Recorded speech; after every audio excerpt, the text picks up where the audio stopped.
Bonjour, je m'appelle Amélie Charlebois, je suis la directrice générale au Centre de pédiatrie sociale en communauté d'Argenteuil. Moi, dans le fond, je suis arrivée ici en janvier 2021, ça fait maintenant 3 ans et demi. Donc, nous, on a une équipe on est maintenant rendu 12 personnes. Donc, c'est sûr que moi, j'ai le rôle de coordonner toute la gestion administrative et puis l'équipe de travail. Donc, on a une psychoéducatrice, on a 3 travailleuses sociales, on a 2 médecins, un médecin et un pédiatre. On a aussi une infirmière praticienne, on a une agente en stimulation du langage. Donc, on est quand même, puis on a quelqu'un à l'accueil, quelqu'un au côté d'administration. Donc, on est rendu quand même une beaucoup plus grosse équipe là, qu'à mon arrivée. Dans le fond, la mission, là, nous, on fait partie de un des centres de la Fondation Dr Julien. Donc, on est certifié. Nous, on suit vraiment toute leur façon de faire à la Fondation, là, au niveau clinique, tout ce qui englobe l'accueil des patients qui viennent, des familles. Et puis, notre mission, c'est de desservir les personnes en situation de très grande vulnérabilité. Donc, on suit en ce moment, cette année, on a suivi 256 enfants dans notre centre et 217 ont vu le médecin. C'est une grosse augmentation, c'est 25 % de plus que l'année passée. Donc, on est allé recruter un nouveau médecin là, depuis 1 an, qui est Dr Vacry, qui travaille avec nous. Donc, elle donne quand même beaucoup plus de dispo que ce qu'on avait avant. Et puis, ces personnes-là sont rencontrées, le médecin et la travailleuse sociale, en clinique, et puis ils travaillent autour des besoins de l'enfant. Aussi, on mise beaucoup sur le droit des enfants. Donc, c'est important que l'enfant connaisse ses droits et puis de faire en sorte que les droits de tous les enfants soient respectés. Nous aussi, là, on est vraiment ancrés dans la communauté d'Argenteuil. On travaille avec toutes les écoles du territoire. Donc, pas juste à la Chute, tout le territoire, les écoles primaires, les écoles secondaires, les écoles anglophones et francophones. On travaille en collaboration avec le CIS des Laurentides.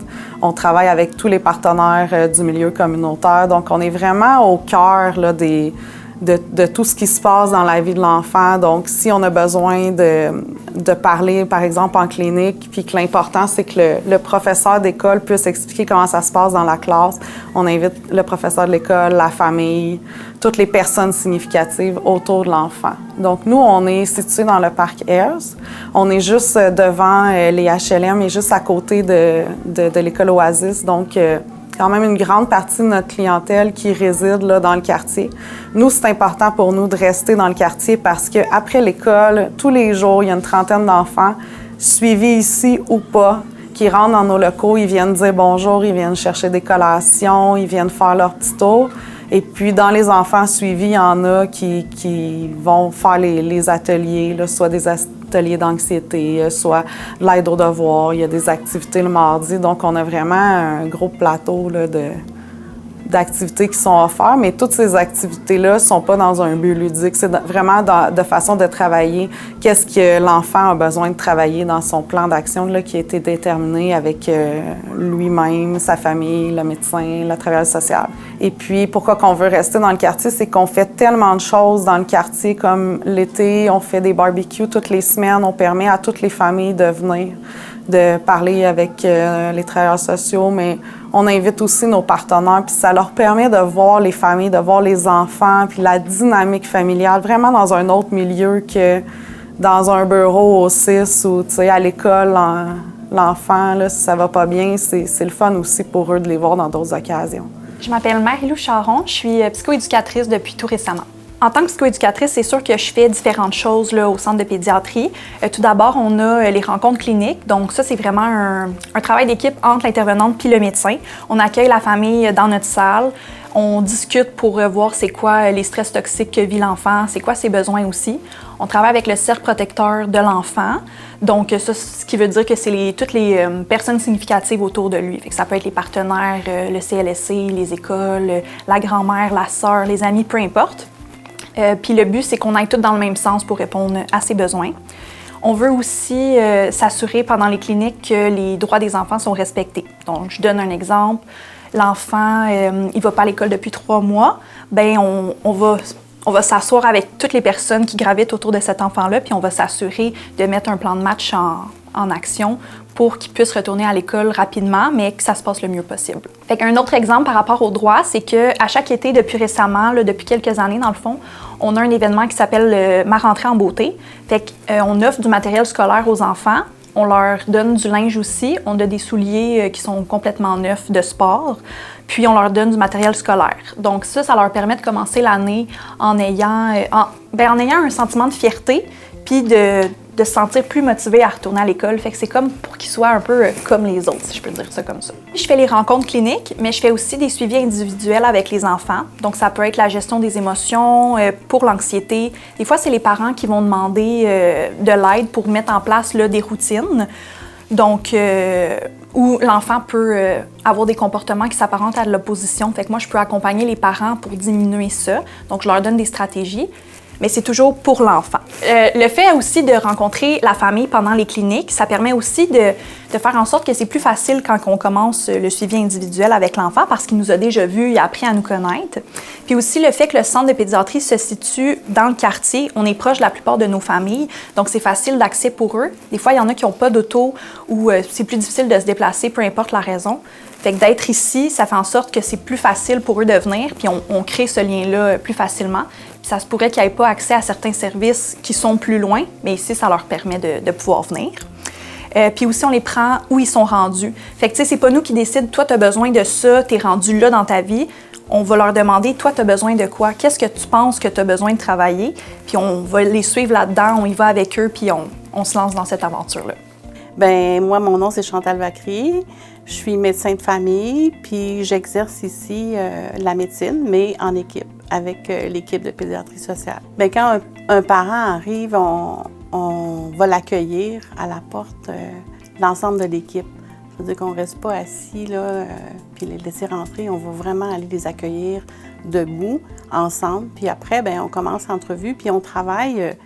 Tu sais, s'il y a une travailleuse sociale avec moi, il y a toujours une travailleuse sociale ou un autre intervenant, puis il peut en avoir beaucoup. Bien, on commence par s'adresser à l'enfant. On essaie de voir, lui, comment il va. Puis on essaie de voir c'est quoi les difficultés, c'est quoi les forces. Puis au cours d'entrevue, moi, souvent, un de mes rôles, c'est quand même faire l'examen physique, mais surtout essayer de développer un lien de confiance. Puis quand on vient de ce côté-ci, bien, on a souvent, il y a de la musique de fond qui joue pour que je puisse avoir une discussion ou plus intime. Si un enfant a des choses qu'il n'aime pas, qui est hésitant à parler autrement, bien, l'espace ici médical, c'est oui pour écouter le cœur, les oreilles, mais c'est surtout comme pour essayer de voir l'enfant, s'il y a des choses plus personnelles ou plus difficiles, bien, s'il est un peu, on commence à le connaître, là, des fois, il va nous confier des choses, puis c'est ça, c'est vraiment le rôle de l'espace plus intime.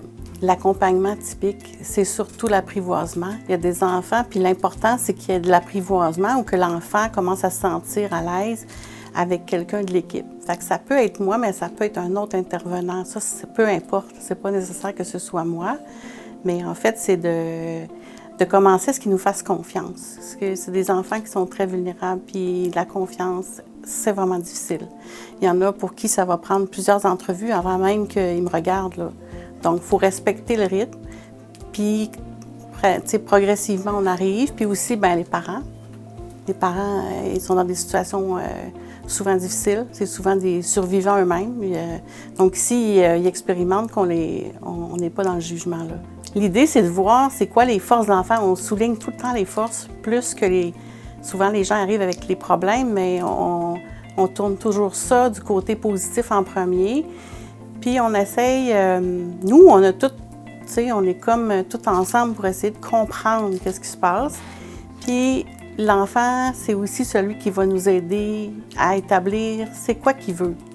Tu sais, nous autres, on peut penser qu'il aimerait ça être moins stressé, puis lui, il va nous dire qu'il aimerait ça en premier, moins faire de colère. Fait qu'on va comme suivre un peu. Souvent, ils ont raison. Fait que des fois, on a plusieurs affaires qui se passent, essayer d'aider, mais c'est quoi qu'il pense que lui a de besoin? Puis on va aller dans le sens. On va essayer d'amener aussi, en fait, l'enfant à dire son opinion. La priorité, c'est vraiment de créer le lien. Qu'il y ait un lien de confiance, puis après, on peut adresser des choses. Tu sais, quand on n'est pas dans l'urgence, on devrait, des fois, si on suit le modèle des cliniques de pédiatrie sociale du Dr Julien, la première étape, c'est vraiment pas faire une liste de c'est quoi les problèmes, c'est quoi qu'il faut essayer de changer. C'est vraiment, vraiment l'apprivoisement avec un grand A. Ça veut dire que ça se fait en premier, puis ça devrait être notre seul objectif. Il y a des fois où, une première rencontre, moi j'ai vu un enfant, il est resté en dessous de la table tout le long de la rencontre, mais tranquillement, il a observé qu'est-ce qui se passait, il est reparti, une surprise, il va revenir un peu plus à l'aise, puis là on avance. Fait qu'on essaye de voir. S'ils sont dans des milieux toxiques, on a du potentiel, mais c'est d'essayer d'aider ces enfants-là à développer leur potentiel. Ça peut être la famille qui fait la demande pour obtenir les services, mais ça peut être aussi l'enseignant, n'importe qui, n'importe quel partenaire, n'importe qui pourrait demander si l'enfant serait éligible à être suivi dans nos services. C'est volontaire. Donc, le parent vient, la famille vient si ça lui plaît. Donc, au début, ils sont à l'accueil. C'est là qu'ils attendent pour voir le médecin. Donc, à l'accueil, il y a des jeux. C'est accueillant. On offre du café, une petite collation. Donc, après ça, quand c'est leur tour de passer, on essaie de respecter l'heure, évidemment, mais c'est pas toujours possible. Donc, ensuite, ils viennent en clinique dans la première rencontre, puis là, c'est là qu'il y a un plan d'action qui est décidé. Et par la suite, l'enfant a des rencontres, peut-être en suivi individuel, peut-être en langage, selon vraiment ses besoins. Peut-être qu'il va être placé dans un groupe aussi. Donc, et puis, s'il y en a qui viennent une fois par année voir le médecin, il y en a qui peuvent venir 10 fois par année. Ça dépend vraiment du besoin de chacun. Nous, les enfants, on les suit jusqu'à leur majorité. Donc, on ne les laisse jamais aller. S'ils ne veulent plus de services ou qu'ils déménagent, s'ils déménagent, on peut continuer les services. S'ils ne veulent plus de services, nous, on les garde. Puis s'ils veulent revenir dans 5 ans, ils décident que finalement, ils ont encore besoin, ils sont toujours admissibles à revenir. Nous, on est un centre qui est maintenant certifié 2. On devrait décider en tant qu'équipe si on veut atteindre le niveau 3, qui est le plus haut niveau de certification de la Fondation du Dr Julien. Donc, on est en train en ce moment de se positionner parce que c'est pas obligé de faire ça. Donc, en équipe, je pense que l'équipe est quand même favorable à ça. Peut-être qu'on va s'en aller vers une certification 3. Nos objectifs, là, c'est de pouvoir voir de plus en plus d'enfants. Comme j'ai dit tantôt, on a augmenté de 25 % notre clientèle par rapport à l'année précédente. Donc, recruter un nouveau médecin aussi deviendra nécessaire. Présentement, la raison pourquoi on ne recrute pas, c'est qu'on n'a pas assez de locaux pour le faire. Donc, peut-être quand on va avoir déménagé, ça va nous permettre d'avoir une autre salle parce que des fois, les médecins sont disponibles en même temps, seulement la même journée. Donc, ça va nous permettre d'avoir plus de présence.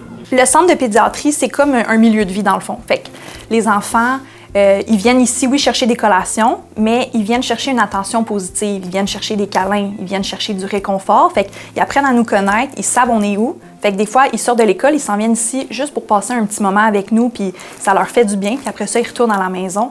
Fait que c'est vraiment un milieu de vie là, pour eux. C'est sûr que je vois une évolution là, chez les familles. Tu sais, moi, ça fait 6 ans que je suis ici, fait qu'il y en a que je connais depuis le tout début, que j'ai pas nécessairement travaillé de façon individuelle avec eux, mais on le voit, tu sais, mettons, au début, il y avait plusieurs défis. Exemple, un enfant qui avait des difficultés en langage, au niveau de la gestion des émotions.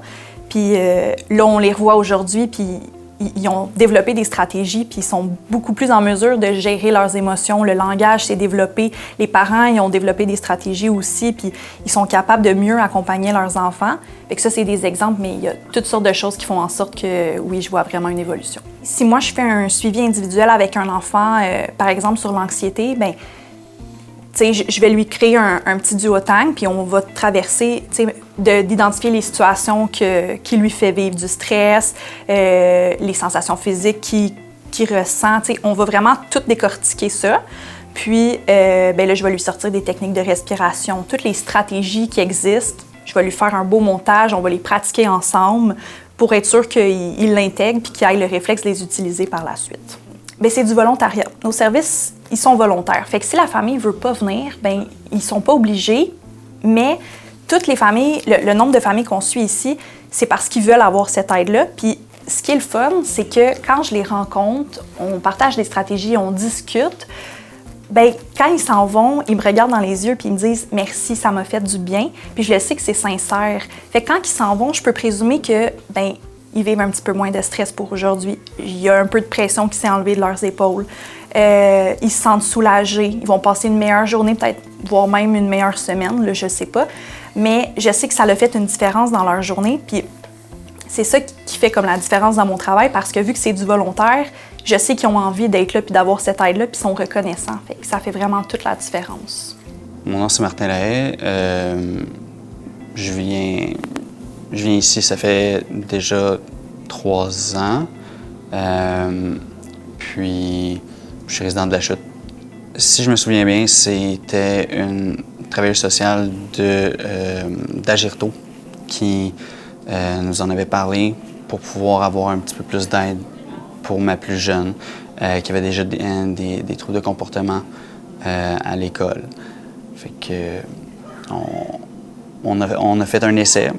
On était sceptiques au début parce qu'à force d'aller d'un côté puis de l'autre, un moment donné, on disait OK, ouais.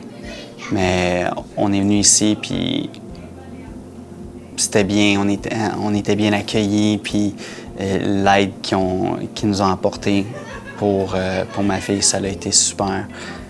On a eu des tests d'extra qu'on a pu faire.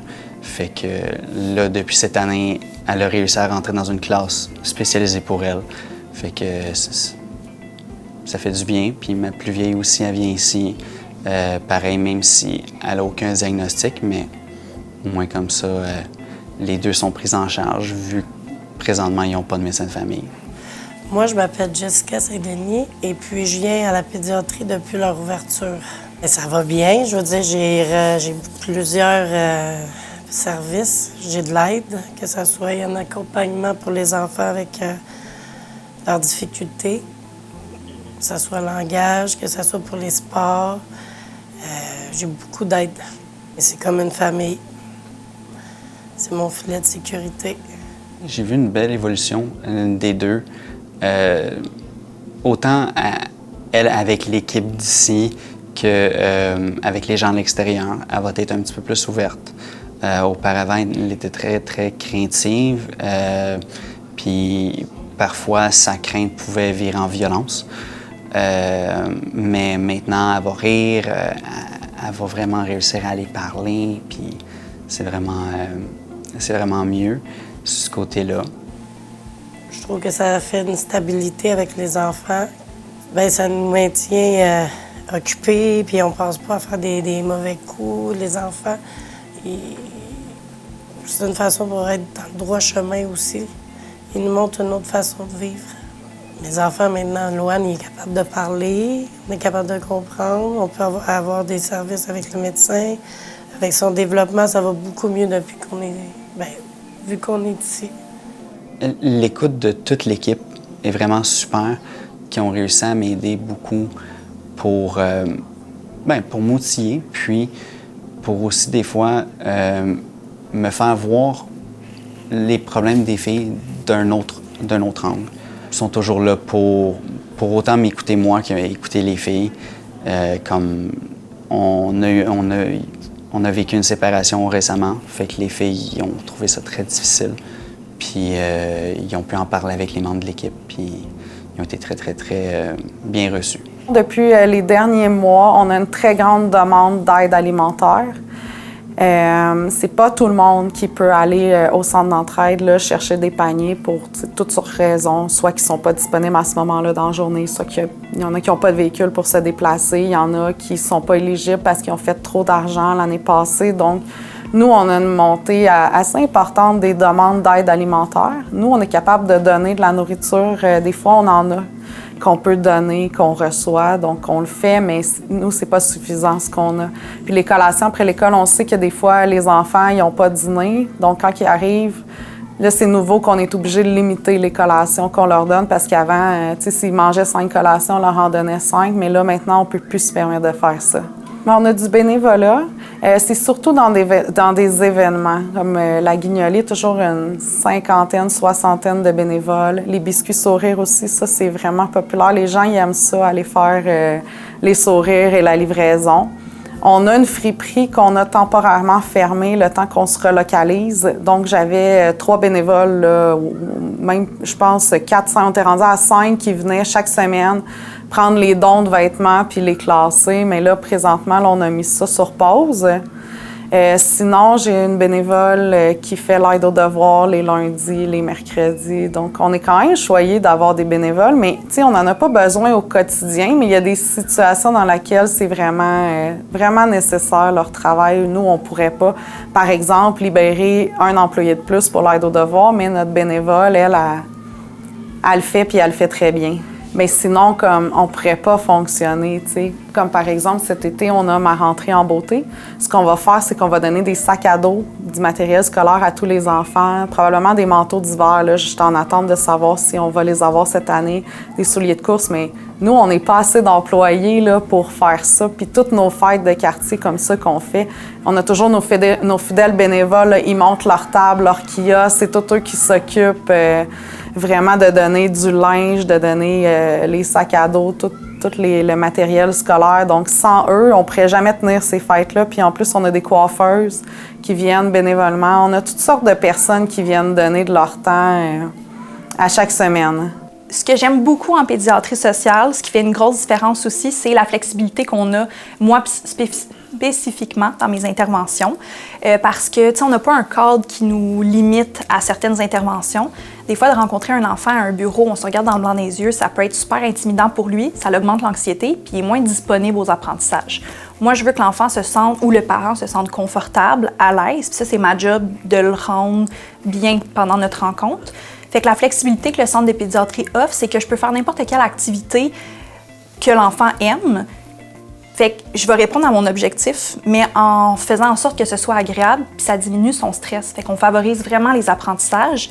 Puis dans ce sens-là, bien, j'ai plus de chances de répondre à son réel besoin. Fait que c'est vraiment un gros plus de la pédiatrie sociale. Il faut essayer d'avoir les idées de tout le monde. Des parents, de l'enfant. C'est toutes des idées valables. Les parents ils connaissent leurs enfants. Il y a des parents aussi qui sont... Pourquoi dans une communauté? Bien, c'est parce que si on arrive à mettre tout ça en place, des fois, on va changer la trajectoire d'un enfant. Et si on change la trajectoire de sa vie, qui s'enlignait peut-être de façon encore très difficile, bien, on change un peu la trajectoire, ou beaucoup des fois, bien, on change la trajectoire de la famille. On change la trajectoire des prochaines générations.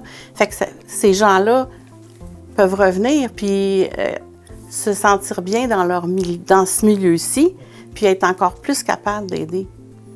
Fait que pour moi, c'est ça. C'est important qu'on ait ça. C'est essentiel. Moi, bien, je suis sur un nuage. Ouais. J'ai mon intervenante à moi, puis quand j'ai des soucis, ou même quand ça va bien, je peux lui parler. On est accueillis comme si on serait de la famille, peu importe l'état qu'on est. Moi, personnellement, ça m'a aidé, mais ça l'aide extrêmement beaucoup de gens. Je trouve qu'ils sont là autant pour aider parfois avec de la nourriture que au soutien émotif, au soutien parental. Je trouve perdre la pédiatrie serait énorme parce qu'il offre tellement de services, autant avec des spécialistes qu'avec travailleur social, qu'infirmier, infirmière. Oui, on les accueille vraiment sans jugement ici, puis on essaie de les accompagner aussi, mais on les prend où eux, ils sont rendus. Pas où, c'est pas nous qui décidons, ils doivent se rendre. Dans le fond, on part du besoin de l'enfant, puis c'est cet enfant-là qui va nous dire c'est quoi qu'il a besoin, puis qu'est-ce qu'on doit travailler avec eux. J'ai choisi cette branche de métier-là parce que bien, ça peut paraître classique, mais depuis que je suis toute petite, je veux vraiment aider les gens. J'ai tout le temps aimé ça, les écouter, trouver des solutions avec eux, puis pas leur donner des solutions, mais leur permettre de trouver les solutions. Fait que, tu sais, de venir semer de l'espoir puis les accompagner. Fait que je trouve qu'en pédiatrie sociale, c'est la place parfaite pour le faire avec la flexibilité qu'on a, la petite équipe, mais qui est comme une petite famille, puis on devient une famille avec les familles qu'on suit, dans le fond. Les gens que je rencontre, c'est mon monde. Fait que je suis presque plus confortable ici que dans le restant de ma carrière. J'ai fait plein de choses, mais là, ici, je suis comme vraiment sur mon X parce que je rencontre les familles, puis je parle comme eux autres. Ils me parlent de ce qu'ils mangent. C'est ce que je mange ou c'est ce que je mangeais. Fait que je viens d'une famille où j'ai vécu beaucoup de traumatismes. Puis dans le fond, tu sais, parce que j'avais certains talents, tu sais, moi, j'ai comme été capable de devenir résiliente. Mais ici, c'est encore plus beau parce que là, moi, j'ai vraiment surmonté beaucoup de choses. Puis là, ici, je suis capable, quand je vois les enfants, c'est comme je connecte tout de suite à leur situation. Je suis capable d'être sensible. Puis souvent, j'ai des habiletés aussi avec les parents à communiquer facilement. Il n'y a pas de barrière. C'est vraiment souvent très facile. Fait que c'est très gratifiant pour moi. Puis je pense que je suis sur un bel endroit pour continuer à aider. Ma plus jeune va beaucoup m'en parler d'ici. Elle va me parler autant de Dr Vacry que de Marie-Lou, que de Méranie. Elle va me parler de tous les gens qui sont ici. Elle est super excitée de venir ici. Oui, il y a des journées qui allent moins bien, mais elle aime venir ici. Dans les débuts, c'était plus à reculons, là. C'était un peu la porter en poche de patate en dedans. Mais maintenant, elle rentre avec le gros sourire, puis non, je veux ouvrir la porte, moi, je veux aller les voir. On va nous souhaiter des locaux assez grands pour accueillir tout le monde. Et on va nous souhaiter un financement plus grand aussi que ce qu'on reçoit de la Fondation qui découle du gouvernement pour qu'on puisse embaucher des nouvelles personnes. Puis on va souhaiter que nos partenaires continuent de croire en notre mission puis de tourner un peu avec nous, d'accepter d'entrer avec nous dans ce processus-là d'aider nos familles. Et puis on va souhaiter qu'on puisse voir plus d'enfants dans les activités de groupe, d'avoir un endroit pour les accueillir. Moi, je dirais que grâce à l'équipe, j'ai de l'espoir. Puis ça me donne le goût de continuer dans le droit chemin avec mes enfants.